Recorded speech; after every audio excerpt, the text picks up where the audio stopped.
Welcome to section 6.3, where we're going to focus on water and why it's such a big deal to life. So right now, if we were to look at some planet, some moon that's distant, and we're trying to figure out could there be life, the first thing that we look for is typically water, because water is so important to allow life as we know it to exist on Earth. It's our go-to molecule to try and see if that life might be able to live there. Now, there's certain things about water that make it so special as a molecule, that make it different from most other molecules. So one of the first things about it, which is not as unique, but you'll see later it causes unique things to happen, is the fact that water is something that we call polar, or it has polarity. And how this works is, you have where an oxygen is covalently bonded to two hydrogens. That's what makes up a water. But now within this, oxygen tends to be stronger at getting the electrons to kind of hang out near it. So they don't share them equally. It's kind of like a business where one person owns 90%, the other owns 10%. They still both own it, but not equally. That's what this idea of polarity is. So because of that, you get where oxygen becomes partially negative, because it gets most of the electrons. And because oxygen gets most of the electrons, hydrogen now gets less of the electrons, so it becomes slightly positive, or partially positive. And it's these partial positives and negatives that allow for water to undergo what's called hydrogen bonding. Now how this works is, you have separate water molecules that have their own slightly negative oxygens, and these slightly negative oxygens see these slightly positive hydrogens, and opposites attract. And so that allows for them to attract each other. Now because they're not fully positive or fully negative, it's not as strong as an ionic bond.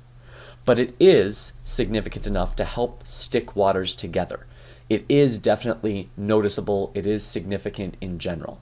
And so we're going to draw it with these dotted lines to kind of show that this isn't a bond. It's not quite as strong as a bond. But it is still going to ultimately be a force that is holding water molecules together, that will allow water molecules to have special characteristics that we don't see among things that don't hydrogen bond.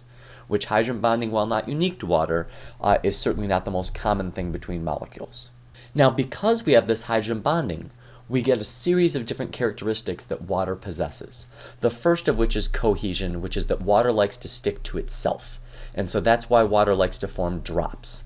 So this will be when it sticks to itself, or other waters. Then we have adhesion is very similar, except it's where water likes to stick to pretty much anything else that's remotely polar or ionic. So water likes to adhere to other objects as well. And so sticking to other stuff, we'll put sticks, okay, I can't write, sticks to others, is the option of adhesion. And the way this works is, this is why you can have that water droplet cling to the bottom of the sink. This is why that water droplet can kind of cling to the side of the wall. That's what adhesion is going to be. And if you put adhesion and cohesion together, we get this idea of capillarity, which is where water can oftentimes climb up things against gravity.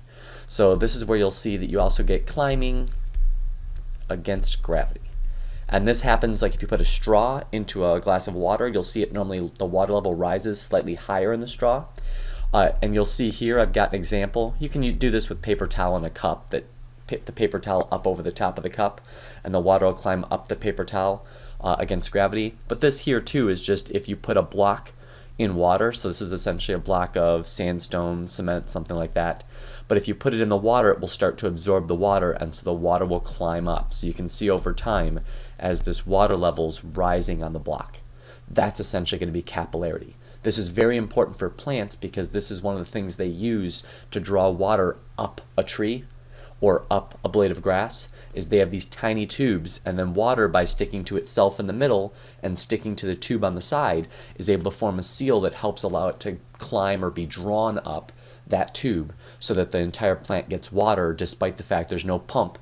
If you've got a redwood, it's 300 feet tall, and so you've got to get water from the ground where the water is all the way up that 300 feet.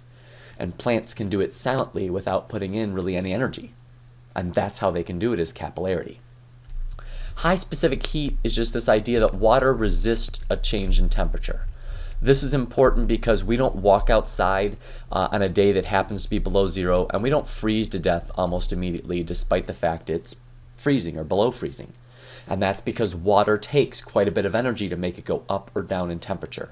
So this is great for the stability of life. If you live along coastlines, this helps make the temperature be more constant. So once again, that gives us more stability. So it's great for that stability needed for life. Okay, next, we've got this idea that water is one of the only substances that's less dense as a solid than it is as a liquid. Most things, if you make them solid, they become more dense, so they'd essentially sink if I put them in a liquid of whatever they're made of. So if I have liquid aluminum, I could put solid aluminum in there and it would sink. Makes sense, it's more dense.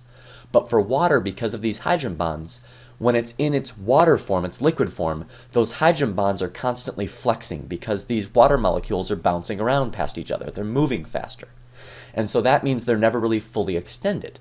But when you get to form ice, because the molecules start to slow down, they can ultimately stretch out, so it's kind of like you stretching out your arms.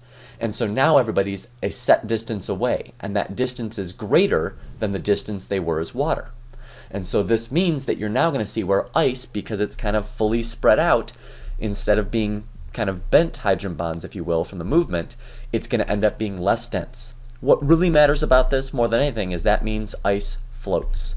Because ice floats, instead of it sinking and just kind of crushing things, or eventually an entire lake would freeze over, because the top would freeze and sink, and then the top would freeze and sink over and over. Instead of that, what you get is where ice forms a layer at the top that insulates the rest of the lake to prevent it from freezing. So this is why you can go ice fishing. This is why there's still fish alive in the bottom of that lake, even in the dead of winter when temperatures are freezing. And lastly, water is a universal solvent. This means water will dissolve pretty much anything that is polar or ionic. If you're nonpolar, water doesn't like you, you won't dissolve. Oil does not dissolve in water. But pretty much everything else, which is the bulk of most molecules and chemicals and compounds, most of them are polar or ionic, and so they will dissolve.